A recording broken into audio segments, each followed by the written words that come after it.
প্রিয় ভাই, নওজোয়ান বাবা, সবার কাছে, আমরা সবার কাছে এই কথা স্পষ্ট, একটি অনিবার্য সত্য, বাস্তবতা, আমাদের জীবনের চিরন্তন সত্য হলো আমাদেরকে মরে যেতে হবে।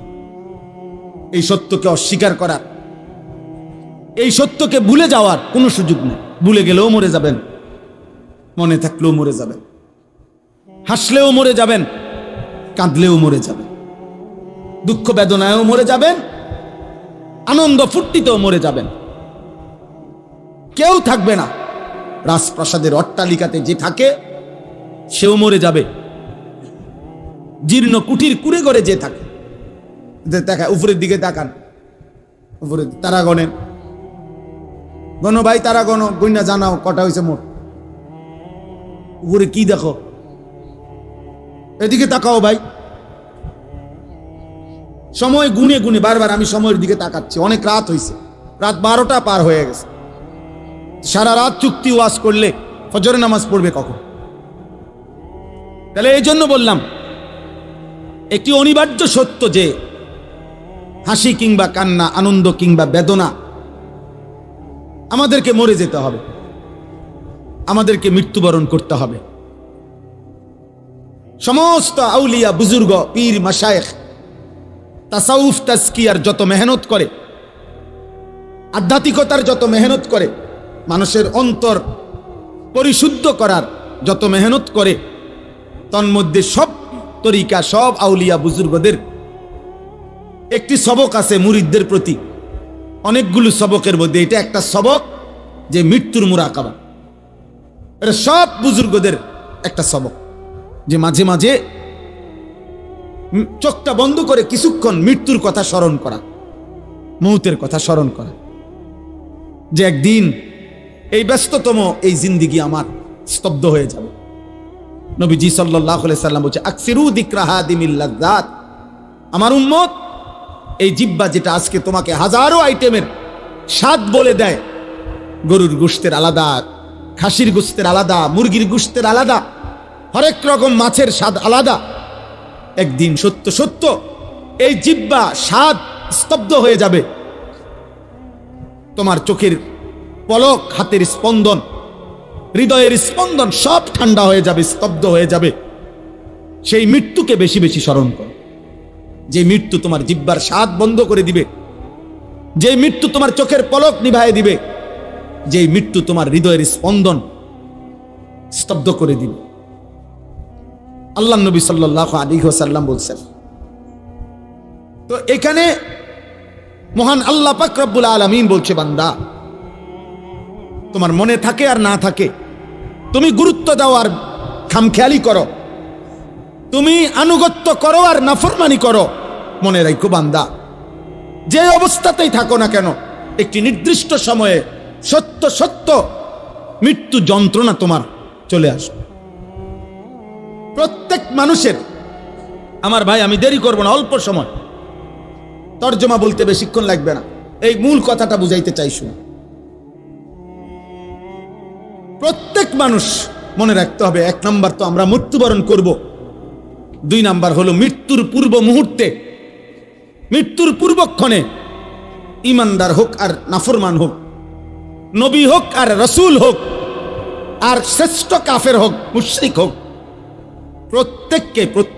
প্রত্যেককেই সাকরাতুল মাউত, মৃত্যুর যন্ত্রণা ভোগ করতে হবে।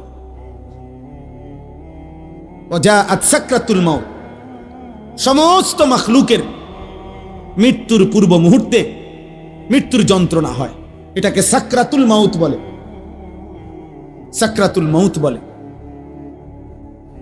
তিনি নবী হন, তাকেও সাকরাতুল মাউত, মৃত্যুর যন্ত্রণা ভোগ করতে হবে। আবার সে নাফরমান, পাপী, কাফের, মুশরিক হোক, তাকেও মৃত্যুর যন্ত্রণা ভোগ করতে হবে। কিন্তু পার্থক্য হইল, একজন মুমিন, একজন মুত্তাকি, একজন ইমানদারের মৃত্যু যন্ত্রণা যখন শুরু হয়, তখন সে খুশিতে, আনন্দে আরো উৎফুল্ল হয়ে যায়, যে হ্যাঁ, আমার মালিকের সাথে, আমার বন্ধুর সাথে মুলাকাতের সময় হয়ে গেছে। আল মাউতু জাসরুন ইউসিলুল হাবিব ইলাল হাবিব। ইমাম কুরতুবী রাহমাতুল্লাহ আলাইহি তার কিতাব আত-তাযকিরা ফি আহওয়ালিল মাউতা ওয়া উমুরিল আখিরা কিতাবে লিখছেন, মৃত্যু হলো একটা পোল, একটা ব্রিজ, একটা সাঁকো। যেই সাঁকো, যেই ব্রিজের এই পারে মুমিন মুত্তাকি, ওই পারে মহান আল্লাহ। এ পারের মুমিনের বন্ধু, ওই পারে যিনি দাঁড়িয়ে আল্লাহ, ওই পারের যিনি আল্লাহ, এ পারে তার বন্ধু মুমিন। এই ব্রিজটাই শুধু পার হওয়া বাকি। এই ব্রিজটা অতিক্রম করলেই এই পারের বন্ধু ওই পারের বন্ধু মালিকের সাথে মিলবে। ইউসিলুল হাবিব ইলাল হাবিব, হাবিব হাবিবের সাথে, বন্ধু বন্ধুর সাথে মিলিত হবে। আল্লাহ রসুল সাল্লাল্লাহু আলাইহি ওয়াসাল্লাম বলেন, ইমাম কুরতুবী রাহমাতুল্লাহ আলাইহি বলেন, আর সেই পোলটাই হলো মৃত্যু। মুমিন মরবে তো তার বন্ধু মালিকের সাথে সম্পর্ক হয়েছে, সম্পর্ক হয়েছে। তো মুমিনের সাকরাতুল মউত, মৃত্যু যন্ত্রণা হবে, কিন্তু তার মধ্যে তার উৎফুল্ল। কিন্তু মৃত্যুর যে যন্ত্রণা, কষ্ট, এটা তাকে ভোগ করতে হবে, যত বড় ইমানদারি হোক, তিনি রাসূল হোক, তিনি নবী সাল্লাল্লাহু আলাইহি সাল্লাম, তাকেও।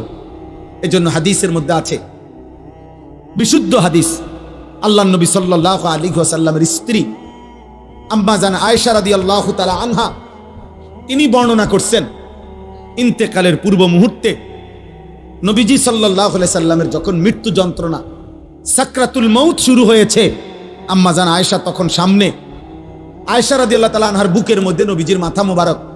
এই অবস্থায় নবীজি, হযরত আয়েশা রাদিয়াল্লাহু তাআলা আনহা বলেন, নবী সাল্লাল্লাহু আলাইহি সাল্লামের কপাল মোবারক ঘামে ভিজে গেছে, আমি একটা বাটির মধ্যে করে পানি এনে দিলাম।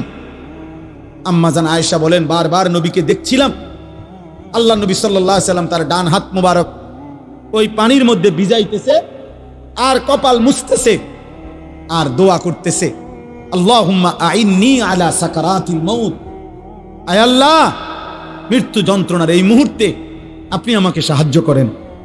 আল্লাহুম্মা হাফফিন আলাইয়া সাকারাতিল মউত, আল্লাহ আমার মৃত্যু যন্ত্রণা সহজ করে দেন। এরপরে বলছেন, লা ইলাহা ইল্লাল্লাহ, আল্লাহ আপনি ছাড়া কোনো ইলাহ নাই, ইন্নালিল মাউতে সাকারাত, হায় মৃত্যুর বড় ভারী যন্ত্রণা। এই কথা বারবার বলতেছিলেন, অথচ তিনি মুহাম্মদুর রাসূল সাল্লাল্লাহু আলাইহি সাল্লাম, অথচ তিনি নিষ্পাপ, তিনি মাসুম, তিনি নিষ্পাপ। অতএব প্রত্যেককেই মৃত্যু যন্ত্রণা ভোগ করতে হবে, ইমানদার হলেও ইমান। কিন্তু ওই যে বললাম, উনার এই যন্ত্রণা হচ্ছে ঠিক আছে, কিন্তু উনার এই যন্ত্রণার মধ্যেই তিনি রব্বুল আলামিনের মুলাকাতের স্বাদ পাচ্ছিলেন। এজন্য ওই হাদিসের মধ্যে এটাও আছে যে নবীজি সাল্লাল্লাহু আলাইহি সাল্লাম এরপরে এই দোয়াগুলো পয়রা বারবার বলতেছিলেন, বালির রফিকাল আলা, বালির রফিকাল আলা, বরং আল্লাহর সান্নিধ্য, বরং বন্ধুর সান্নিধ্য, বরং বন্ধুর সান্নিধ্য। হাদিসের ব্যাখ্যার মধ্যে আছে, এই বরং বলতেছে কেন? বরং বন্ধুর সান্নিধ্য মানে কি? মানে বুঝাইতেছেন, মালাকুল মউত আজরাইল উনাকে বলতেছিলেন, ইয়া রাসূলুল্লাহ, দুনিয়ায় আর কয়দিন থাকবেন নাকি রবের কাছে যাবেন? তা আল্লাহর নবী বলতেছেন, বরং বন্ধুর কাছেই যেতে চাই। কষ্ট হোক, সাকরাতুল মউত হোক, তো মুলাকাত চাই মালিকের, মুলাকাত চাই বন্ধুর। এই জন্য আমরা কিতাবে পড়ছি, হযরত ইব্রাহিম আলাইহিস সালাম, উনাকে মালাকুল মউত আজরাইল আসছে, আয়েশা বলছে, আপনার জান কবজ করতে চাই, আপনি অনুমতি দেন। হাদিসের মধ্যে আছে, প্রত্যেক নবীকে মৃত্যুর পূর্বে মালাকুল মউত জানায়, অনুমতি চায়। অনুমতি না নিয়ে কোন নবীর জান কবজ করা হয় নাই। তো ইব্রাহিম আলাইহিস সালাম বললেন, আজরাইল, আমার একটা ছোট্ট প্রশ্ন আছে আল্লাহর কাছে, তুমি একটু জিগাইয়া আসো। যাও তুমি জিগাও। তো আজরাইল মালাকুল মউত বলছে, আচ্ছা বলে। তো তুমি গিয়া বলবা আল্লাহর কাছে, আয়াকবিজুল খলিল রুহা খলিলিহি, আল্লাহকে জিজ্ঞাসা করবা গিয়া যে ইব্রাহিম জানতে চাইছে কোন বন্ধু কি বন্ধুর জান কবজ করে? বন্ধু বুঝি বন্ধুরে মেরে লাগে? আমি না আপনার বন্ধু? ইব্রাহিম আলাইহিস সালাম কার বন্ধু? কথা বলে না, আল্লাহর বন্ধু কিনা? তো ইব্রাহিম আলাইহিস সালাম বলতেছে, যাও গিয়া জিগাও কি বন্ধু এটা, বন্ধু বন্ধুরে মারতে কয়? বন্ধু বুঝি বন্ধুর জান কবজ করে? সুবহানাল্লাহ। আল্লাহ তাআলা তখন বললেন, জিব্রাইল আরে আজরাইল, মালাকুল মউত, তাহলে এক কাজ করো, তোমারে আমি আরেকটা প্রশ্ন করতেছি ইব্রাহিমকে বলার জন্য, তুমি হেঁটে গিয়া কও, যাও, আবার যাও। তো মালাকুল মউত এসে এবার ইব্রাহিম আলাইহিস সালামকে বললেন, আপনার কথার জবাবে আল্লাহ তাআলাও একটা প্রশ্ন করছেন, আপনি হেটার উত্তর দেন। তো বলছে কি? তো আল্লাহ তাআলা জানতে চাইছেন, আয়াকরাহুল খলিল লিকা খলিলিহি, বন্ধু কি তাহলে বন্ধুর মুলাকাত, সাক্ষাৎ চায় না? বন্ধু কি বন্ধুর সাক্ষাৎ পছন্দ করে না? তাইলে ইব্রাহিম আলাইহিস সালাম বুঝছে, হায় হায়, এ তো মারা না, এ তো বন্ধুর মুলাকাত, এ তো মৃত্যু না রে, এ তো আমার সেই মালিকের মুলাকাত। পুরাটা জীবন আমি যার জন্য পরীক্ষা দিছি, যার জন্য আমি নমরুদের আগুনের কুণ্ডলিতে পড়লাম, যার জন্য আমার জীবনটা, নবীদের মধ্যে সবচেয়ে বেশি অঞ্চল ছাড়ছে, হিজরত করছেন, এলাকা ছাড়ছে বেশি ইব্রাহিম আলাইহিস সালাম। তো সে তো বন্ধুর মুলাকাত। এজন্য দোস্ত, প্রথমে এই কথাটা বুঝাইতে চাইলাম যে মৃত্যুর যন্ত্রণা প্রত্যেকের হবে, বাকি মোমেন মুত্তাকি ইমানদার তার মৃত্যু যন্ত্রণা তার আনন্দের বিষয়। কষ্ট হচ্ছে ঠিক আছে, কিন্তু আনন্দ হচ্ছে যে আমার রবের মুলাকাত। এবার তার বিপরীতে দোস্ত, তার বিপরীতে সাকরাতুল মউত যদি কোনো নাফরমানের শুরু হয়, পাপী, তো তাফসীরের মধ্যে আছে প্রত্যেক মানুষকেই তো বললাম মৃত্যু যন্ত্রণা ভোগ করতে হবে। আজকে নওজোয়ান, এই তোমাদের কাছে আমার বিশেষ কথা এটা, একটু শুধু ইনসাফের সাথে শোনো, কষ্ট করছো ভাই। অনেক সদ্য ওলামারা বয়ান করছেন, তাফসীরের মধ্যে আছে এক টানা 900 বছর ধরে নেন কোন ব্যক্তি এই পৃথিবীতে হায়াত পাইছে, আর 900 বছর 950 বছর হায়াত পাওয়া এই পৃথিবীতে কারো উদাহরণ আসেনি? নাই। কে? নূহ আলাইহিস সালাম। কথা বলে না? তাহলে এই পৃথিবীতে 950 বছর বাঁচার উদাহরণ আছে কিনা? তো উদাহরণ তো আছে, আদম আলাইহিস সালাম। তাহলে এই জন্য বললাম, কেউ যদি 900 বছর একটানা পৃথিবীতে হায়াত পায়, দোস্ত মনোযোগ দিয়ে কথাটা শোনো, কিন্তু এই 900 বছর সে আল্লাহর নাফরমানি করছে, কিন্তু 1 সেকেন্ডের জন্য 900 বছরে দুনিয়ার হায়াতে কোনোদিন কোনো দুঃখ, কষ্ট, যন্ত্রণা, বেদনা পায় নাই, একটা সুইয়ের আঘাত লাগে নাই, একটা কাঁটার আঘাত লাগে নাই, সে হাসি খুশি আনন্দ ফুর্তি এই মৌজ করে এই জীবনটা চলছে। নাচ গান, নারী, ছবি, জিনা, ব্যভিচার, মদ, জুয়া, চুরি, ডাকাতি, সুদ, ঘুষ, বেহায়াপনা, বেলেল্লাপনা, যা মন চায় তাই করছে, কিন্তু কোনোদিন কষ্ট পায় নাই। ধরে নাও, মানে ধরে নিচ্ছি যে কোনোদিন এর কারণে সে দুনিয়ার হায়াতে কোনোদিন 1 সেকেন্ডের ব্যথা পায় নাই, কোনো কষ্ট হয় নাই। খোদার কসম তাফসীরে লিখছে, এই 900 বছরের নাফরমান জীবনে যে কোনোদিন কোনো দুঃখ দেখে নাই, মৃত্যুর যন্ত্রণা তার যখন শুরু হবে, সাকরাতুল মউত, আল্লাহর কসম বাপ, 1 সেকেন্ডের মৃত্যু যন্ত্রণা, খোদার কসম এই ছেলেরা তারে 900 বছরের সুখ আর আনন্দ 1 সেকেন্ডে ভুলায় দেবে।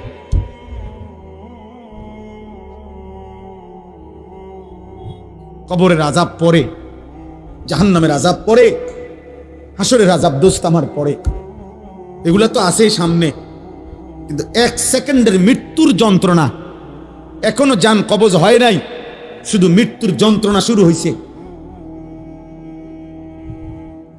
নাফরমান 1 সেকেন্ডের মৃত্যু যন্ত্রণায় 1000 বছরের আনন্দ ভুলে যাবে, আর কোনোদিন মনে পড়বে না তার যে জীবনে সে কোনোদিন সুখ দেখছে কিনা, সুখ দেখেছে কিনা। কাল্লা ইযা বালাগাতিত তারাকি ওয়া কিলা মান রাক ওয়া যান্না আন্নাহুল ফিরাক ওয়ালতাফাতিস সাকু বিস-সাক ইলা রাব্বিকা ইয়াওমা ইদিনিল মাসাক। আল্লাহ বলে, নাফরমানের জান কবজের সময় মালাকুল মউত আজরাইল কলিজা থেকে তার রূহটা টান দিয়া ছিঁড়ে ফেলবে, আর ছিঁড়ে ফেললেই কণ্ঠনালীর কাছে আইসা তারাকি মানে লো কণ্ঠনালীতে আইসা বিদে যাবে, রুহুটা আটকাইয়া যাবে। এরপরে খোদার কসম তাফসীরের মধ্যে লিখছে, নাফরমানের জান, রুহু, মালাকুল মউত আজরাইল টাইনা হেসরাইয়া কোন কাবাব, কোন শিকের মধ্যে যদি গোশত লাগানো থাকে, সেখান থেকে যদি শেষ গোশতের অংশগুলো টাইনা টাইনা সিরা সিরা বাহির করে, কোন গরম কিছুর মধ্যে যদি তুলা লাগে তো তুলা যদি টাইনা টাইনা বের করে, কোন ব্যান্ডেজ থেকে যদি তুলা ছিঁড়ে ছিঁড়ে বের করে, আল্লাহর কসম নবী বলছে উম্মত মালাকুল মউত আজরাইল নাফরমানের রূহটা শরীর থেকে এইভাবে টাইনা টাইনা ছিঁড়া ছিঁড়া বাইর করবে। ফালাউলা ইযা বালাগাতিল হুলকুম ওয়া আনতুম হিনাইযিন তানদুরুন ওয়া নাহনু আকরাবু ইলাইহি মিনকুম ওয়ালাকিন লা তুবসিরুন ফালাউলা ইন কুনতুম গায়রা মাদিনিন তারজিউনাহা ইন কুনতুম সাদিকিন।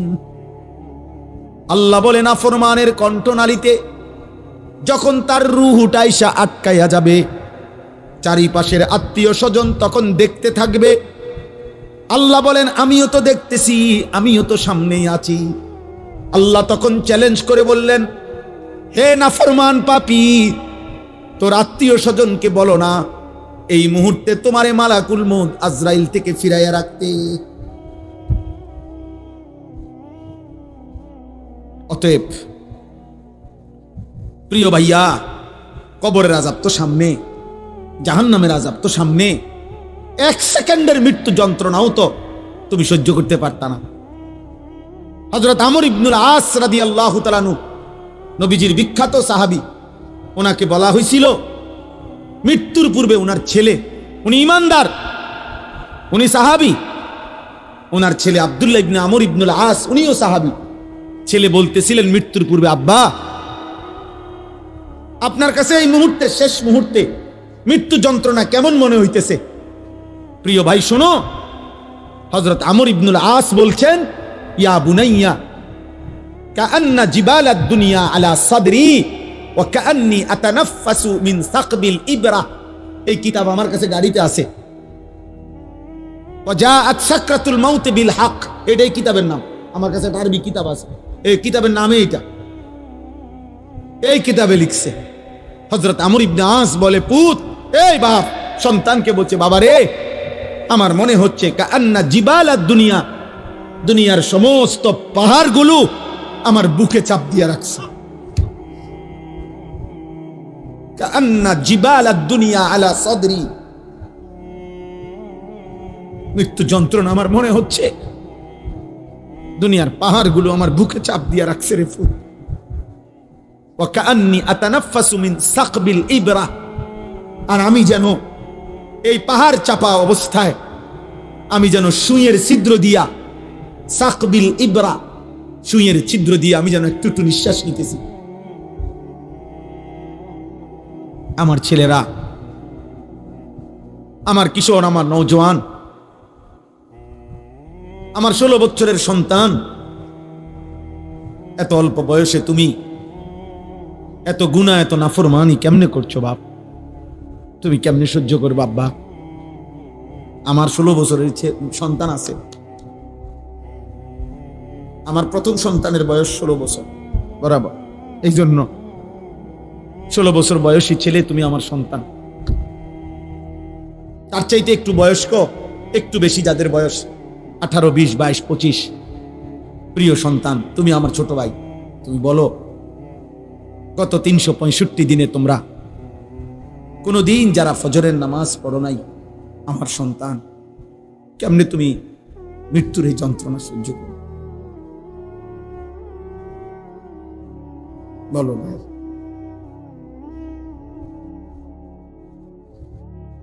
আহা, হ্যাঁ, সারা রাত যারা মোবাইলে নারী দেখো, ছবি দেখো, উলঙ্গ দৃশ্য দেখো, এত নারী, এত ছবি, এত জিনা, এত বেবিচার, এত অসভ্যতা, নিজের হাত যারা নিজের লজ্জাস্থানে গুনাহের কাজে ব্যবহার করছো। কি করছো বাপ? আমি যে এর চাইতে বেশি আর বলতে পারছি না। আমি যদি একলা পাইতাম যুবক তোমার, আমি একলা আরো অনেক কিছু বলতাম। এই না, আমার উস্তাদ বসা, মুরব্বী বসা, ওলামা বসা, বয়স্ক লোক বসা। আমার জিন্দিগির ফিকির এটা, আমার রাত দিনের মেহনত এটা। মানে কিশোর নওজোয়ান ফিরবে। বলো ভাইয়া, তোমরা কি হিসাবে? অগণিত ছেলের চেহারা দেখলেই বোঝা যায় বাপ। আজকের সারা দিনে যারা এক ওয়াক্ত নামাজ পড়ো নাই, হায় মুসলমানের সন্তান, কেমনে পারলা? তুমি কি মরবা না? তুমি কি কবরে যাইবা না বাপ? এই পৃথিবীর কত রাজা বাদশাহ কবরে চলে গেছে। তুমি কি কোনোদিন কবরস্থান দেখো নাই?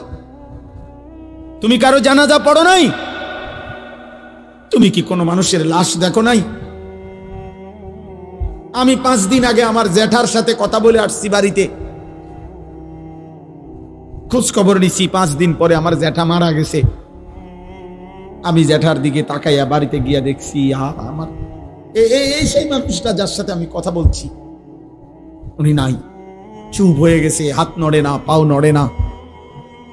আমি জানাজা পড়াইছি আমার জ্যাঠার, তো জানাজার আগে আমি আমার জ্যাঠার কবরটা খালি, তখন কবরে রাখে নাই। আমি কবরের দিকে তাকাইয়া অনেকক্ষণ, 8-10 মিনিট হইব, আমার বাবার কবরের পাশে আমার জ্যাঠার কবর। আমার আব্বা আগে ইন্তেকাল করছে। আমার জ্যাঠার কবরের দিকে তাকাইয়া অনেকক্ষণ খালি কবরের দিকে তাকাইয়া ছিলাম। তাকাইয়া আমার মনে হইল কবর যেন আমারে ডাক দিয়ে বলছে, আনিস, আমার কাছ থেকে 1 মুঠ মাটি দিছিলাম আমি তোমার জ্যাঠারে বানাইবার জন্য, আজ আমার মাটি আমি ফেরত নিলাম।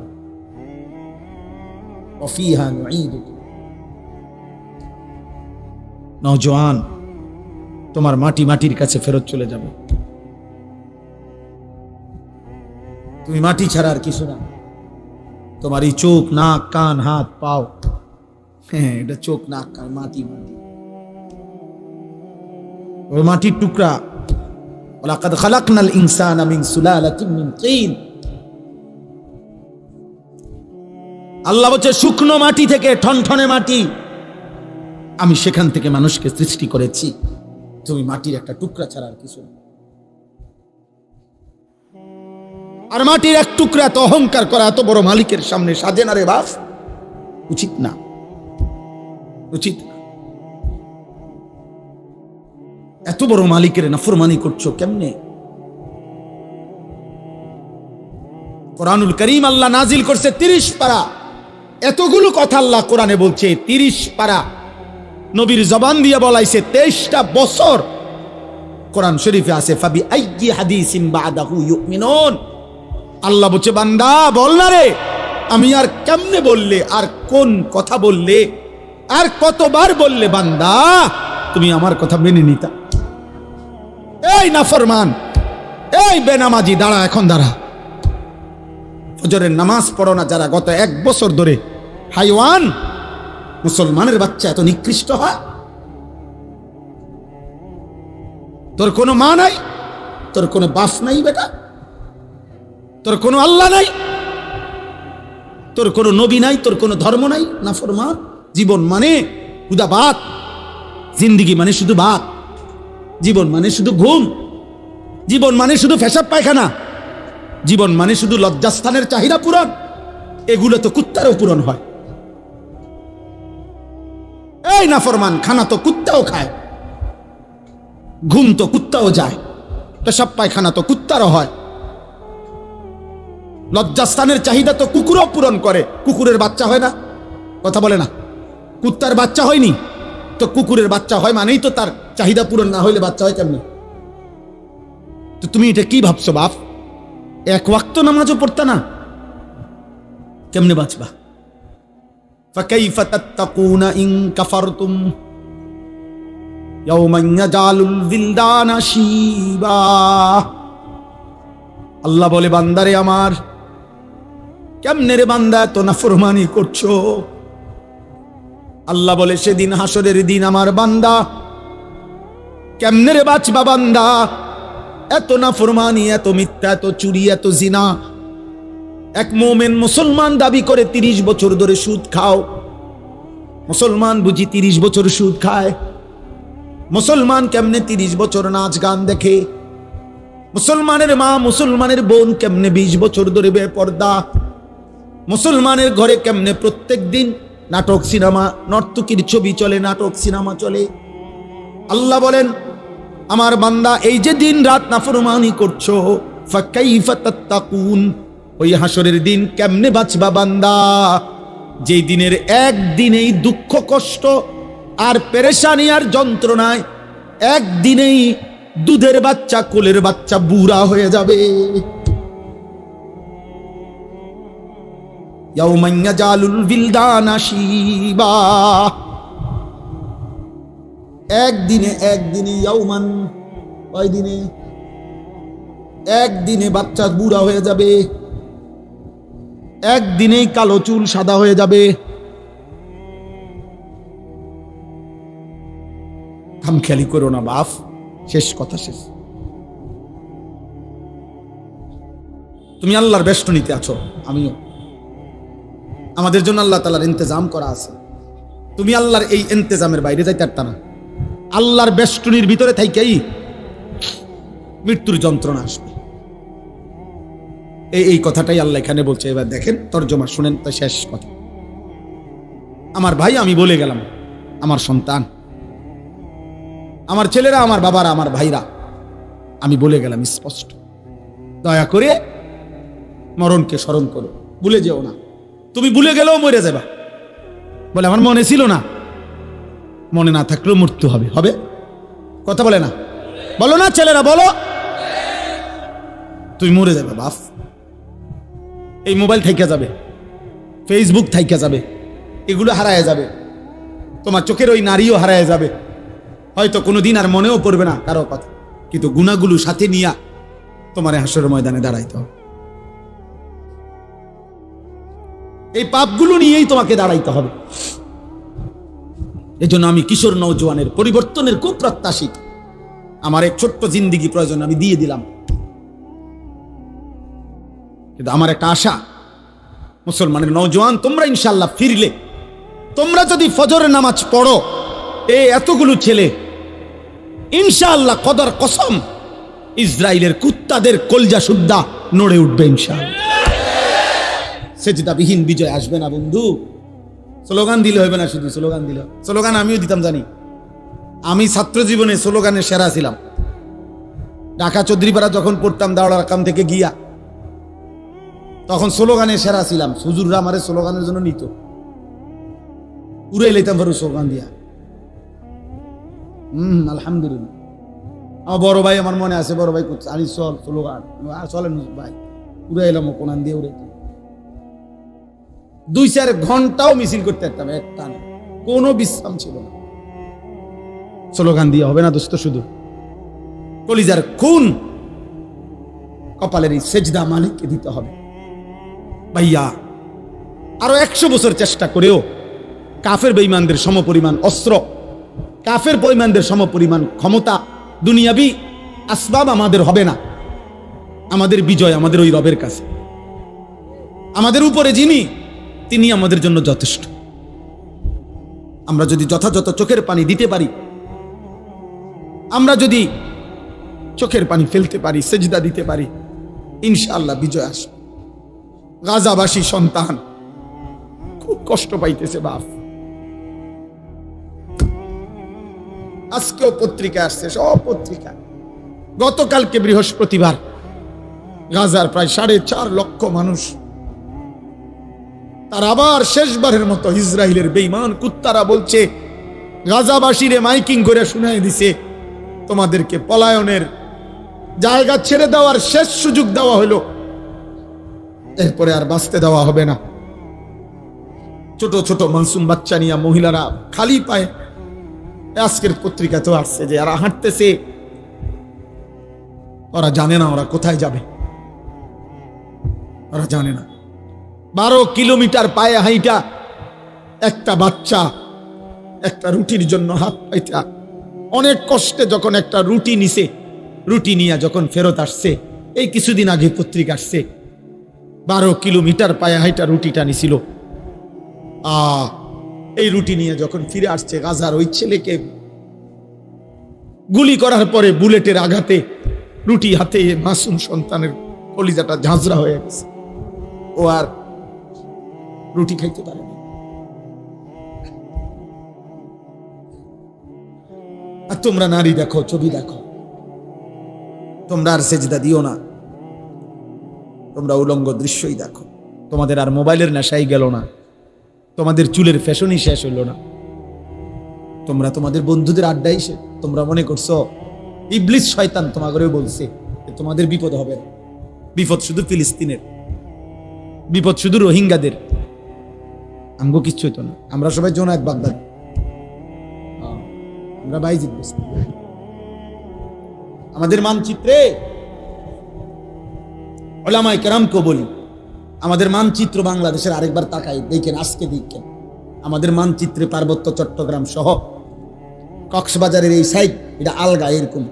এটা যদি এমনি একটা কেচি দিয়া শুধু কাটে, এটা আমি ফরে যাবে, কেচি দিয়া কাটলে যেরকম আলাদা হয়ে যাবে, আমাদের পার্বত্য চট্টগ্রামকে যেই কোনো মুহূর্তে কাইটা ফেলা হয়, আলাদা করে দেওয়া হয়। এই যে কয়েকদিন টানা খাগড়াছড়িতে রক্তের বন্যা বইতেছে, বাংলাদেশে বাংলাদেশ কোন কারফিউ, আর্মি, সেনাবাহিনী কিছু দিয়ে পারতেছে না থামাইতে, বুঝছেন? কোন বিবেকবান উত্তরবঙ্গের খবর নিয়েন, রংপুর জেলার, রংপুর বিভাগের 8টি জেলাতে কসম খোদার প্রতিদিন মুসলমান খ্রিস্টান হইতেছে। আমি নিজে গত বছর এক চিল্লা পুরা 40 দিন দিনাজপুর ছিলাম, 40 দিন ছিলাম আমি। রন্ধ্রে রন্ধ্রে আমার গাড়িটা দিয়া, আমার গাড়ি সহ চিল্লা দিছি, ড্রাইভার সহ পুরাটা জেলা চষে বেড়াইছি, 3 জেলা অনবরত দৌড়াইছি 40 দিন। হুজুর আলহামদুলিল্লাহ 63টা জামাত কাকরাইল লাগছে, 950 মানুষ আল্লাহ রাস্তায় বেরিয়েছে আলহামদুলিল্লাহ। কিন্তু আমি দেখছি সেখানে অগণিত, শুধু দিনাজপুর জেলাতে 500-র উপরে ছোট বড় গির্জা এবং চার্চ আছে। আমি এবার রমজানের ঈদের পরে 2 দিন কুড়িগ্রাম লালমনিরহাট সফর করছিলাম, সেখানে আমি নিজ চোখে দেখছি, কসম খোদার এমন 2 ভাইকে দাওয়াত দিছি, তারা খ্রিস্ট ধর্ম প্রচার করে, তারা আগে মুসলমান ছিল। আশ্চর্যের কথা হলো 2 জনের মধ্যে এক ভাই 7 বছর মসজিদে ইমামতি করে, এই কোরআন হাতে বললাম, ও খ্রিস্টান, ও এখন খ্রিস্ট ধর্ম প্রচার করে। আমার নওজোয়ান আলেম, তাগড়া জওয়ান আলেম যারা, যুবকের কোনো রাত নাই, যুবকের কোনো দিন নাই। যুবক ইচ্ছা করে যদি কদ্দুর মেহনত বিশ্রাম নেয় তো বিশ্রাম নিল, নয়তো যুবকের কোনো রাত হয় না। যুবক চাইলে সারা রাতও মেহনত করতে পারে, যুবক চাইলে সারা রাতও মেহনত করতে পারে।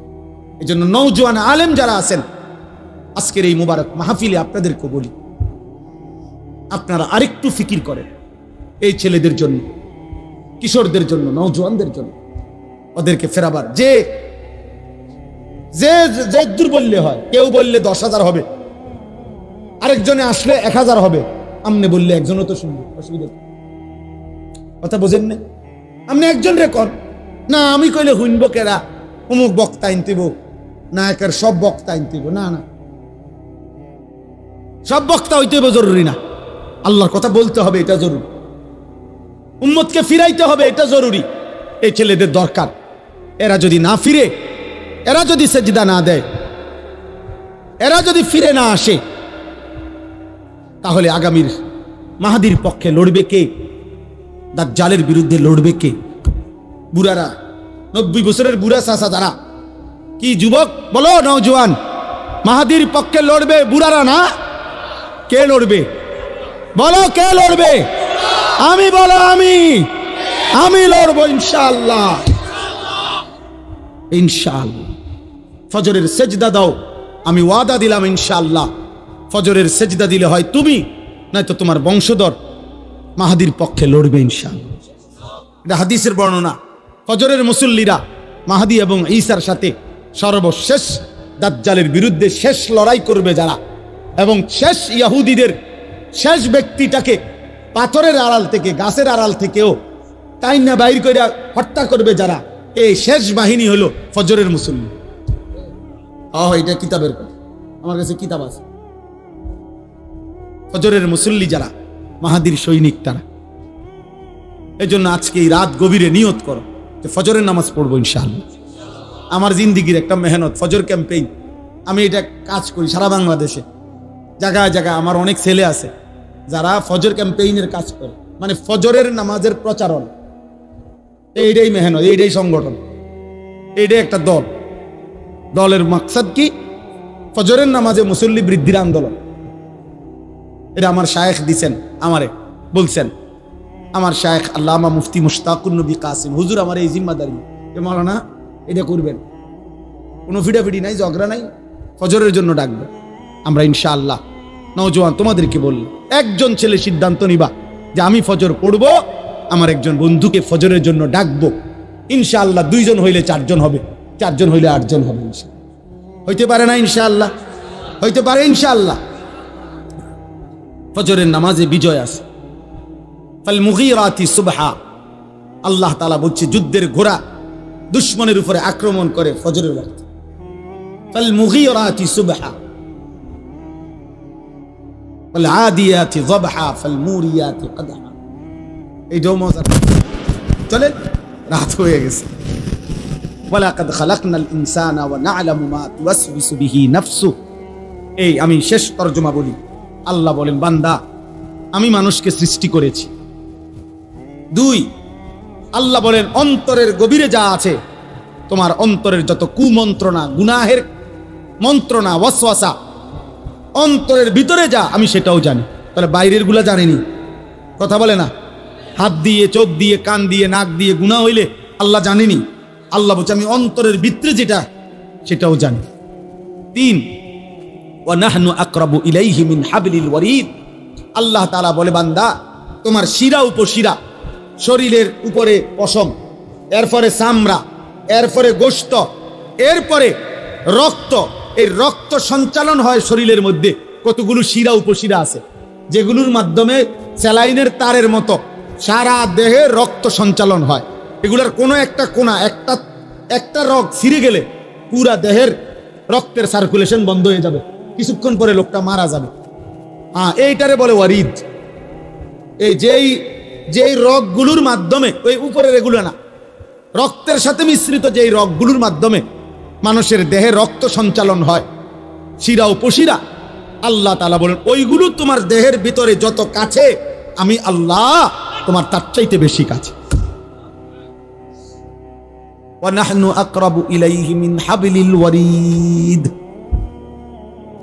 আমি বান্দা তার চাইতে কাছে। ওয়া মা তাকুনু ফি শা'নিন ওয়া মা তাতলু মিনহু মিন কুরআনিন ওয়া লা তা'মালুনা মিন আমালিন ইল্লা কুন্না আলাইকুম শুহুদান। আল্লাহ বলে, বান্দা তুমি যখন যেখানেই থাকো না কেন, আমার কোরআন যেটুকুই পড়ো না কেন, তুমি যেই আমলই করো না কেন, বান্দা যখন তা করতে থাকো, আমি আল্লাহ তোমার সামনেই থাকি। ইয তুফিদুনা ফি, আমি আছি তো বান্দা। আয়াহসাবু আল্লাম ইয়ারাহু আহাদ। আল্লাহ বলে, বান্দা আমার বান্দা কি ভেবেছে তাকে কেউ দেখে না? আমগরে কেউ দেখে না, দেখে না। একে আরো জোরে বলো, আরো জোরে বলো, জোরসে বলো, আল্লাহ। ইদ ইয়াতালাক্কাল মুতালাক্কিয়ানি আনিল ইয়ামিনি ওয়া আনিশ শিমালি কাঈদ। আল্লাহ বলেন আমি তো আছি বান্দা, সাথে সাথে ডানে বামে 24 ঘন্টা 2 জন ফেরেশতা আছে কিনা? মা ইয়ালফিজু মিন কাউলিন ইল্লা লাদাইহি রাকিবুন আতীদ। আল্লাহ বলেন এর অতিরিক্ত তোমার জবান দিয়ে, এই 2 ঠোঁটের মাঝখান দিয়ে যা কিছু উচ্চারণ হয় ভালো কিংবা মন্দ, দরকারি কিংবা বেদরকারি, জিকির কিংবা গালি, ভালো কিংবা মন্দ যাই বের হয়, আরেকজন সদা তৎপর চৌকান্না ফেরেশতা তোমার কথা এবং জবানের উচ্চারণগুলো লিখছে। এই পাঁচটা আল্লাহ বলেন আমি তোমাকে বানিয়েছি, আমি তোমার অন্তরের ভিতরেরটাও জানি, আমি তোমার ভিতরের রগ ও রেশারও কাছে, আমি আল্লাহর দুইজন ফেরেশতা ডানে বামে আছে, আমি আল্লাহর আরেকজন ফেরেশতা তোমার জবানের উচ্চারণ লেখে। এই বেষ্টনীর মধ্যে অবস্থায় ওয়াজাআত সাকরাতুল মাউতি বিল হক, একদিন সত্য সত্য তোমার মৃত্যু যন্ত্রণা চলে আসবে। কামে লাগাইলেও আসবে, নষ্ট করলেও আসবে। যালিকা মা কুনতা মিনহু তাহিদ, এই মৃত্যু থেকেই তুমি পলায়ন করেছিলে। অতএব আল্লাহ বলেন তুমি কামে লাগাও আর নষ্ট করো, তুমি হায়াত আমলে কাটাও আর নাফরমানিতে কাটাও। আমার এই প্রহরা, আমার এই ব্যবস্থাপনা, আমার ফেরেশতাদের এই লেখনী, আমার জবানের এই ফেরেশতার এই লিখুনির মাঝখান দিয়েই তোমার এই মৃত্যু যন্ত্রণা শুরু হবে। আর তুমি মরে যাবা, কবরে যাবা, একদিন হাসরের ময়দানে তোমার এই জিন্দিগির ভালো কিংবা মন্দের হিসাব হবে। আর তুমি তখন জানতে পারবা যে তোমার জিন্দিগি কি করা উচিত ছিল, কি করা উচিত ছিল না। কিন্তু সেদিন বুঝবা, লাভ হবে। হবে কথা বলে না হবে? ইয়াউমা ইযিন ইয়াতাযাক্কারুল ইনসান ওয়া আন্না লাহু যিকরা, আল্লাহ বলেন সেদিন সব মনে পড়বে, কিন্তু মনে পড়ে কি লাভ হবে? এজন্য রাত গভীরে আমি অনুরোধ করলাম সবাই আমরা ইনশাআল্লাহ দিন মানব, আল্লাহকে মানব, ঠিক আছে ইনশাআল্লাহ। 5 ওয়াক্ত নামাজ পড়বো তো ইনশাআল্লাহ। ফজরের নামাজ আলাদাভাবে বলেন, ফজরের নামাজ কোন নামাজ? ফজরের। রাসূলুল্লাহ সাল্লাল্লাহু আলাইহি সাল্লামের একটা সুন্নাত আমল করার চেষ্টা করব। উঠো না ভাই, দোয়া করে ওঠো। রাসূলুল্লাহ সাল্লাল্লাহু আলাইহি সাল্লামের একটা সুন্নাত জীবনটা সাজাইবার চেষ্টা করা। নবীজির একটি সুন্নাত দামি। আমি ব্যক্তিগতভাবে প্রতিদিন বাংলাদেশের একজন শ্রেষ্ঠ বুজুর্গ, বাংলাদেশের একজন অন্যতম বুজুর্গ, গাজীপুর কাপাসিয়ার হজরত অধ্যক্ষ মিজানুর রহমান চৌধুরী হজরতের এই কিতাব তালিমুস সুন্নাহ, বাংলা ভাষায় নবীজির সুন্নাতের উপরে পরিপূর্ণ বৃহৎ প্রায় 650 পৃষ্ঠার একটা কিতাব, যেখানে নবীজির সমস্ত সুন্নাত আছে। আমি ইচ্ছা করে হজরতের কাছ থেকে এগুলো আনাইয়া বিক্রি করি। আমার সাদা গাড়িতে 400 টাকা মূল্যে এটা বিক্রি হয়। অর্থ হইল উম্মতের ঘরে ঘরে নবীজির সুন্নাতের একটা বই পৌঁছুক, এটা আমার একটা দিলের তামান্না, দিলের একটা আশা। এই জন্য যাওয়ার পথে যাদের সুযোগ হয়, নবীজির সুন্নাত, সকল সুন্নাত ছোট বড় এই কিতাবের মধ্যে আছে। প্রায় 650 পৃষ্ঠা ব্যাপী একটা বই, 400 টাকা মূল্যে। যার সুযোগ হয় যাওয়ার সময় কিনে নেওয়ার চেষ্টা করবেন। আল্লাহ তাআলা আমাদের সবাইকে তৌফিক দেন। আল্লাহ তাআলা এই মাদ্রাসা কবুল করেন। আজকের এই বর্ণাঢ্য আয়োজন আল্লাহ তাআলা বরকত দান করেন। কিশোর নওজোয়ান তোমরা আগামীর ইসলামের জন্য ভাববা, আল্লাহ তোমাদেরকে তৌফিক দান করেন। আমিন।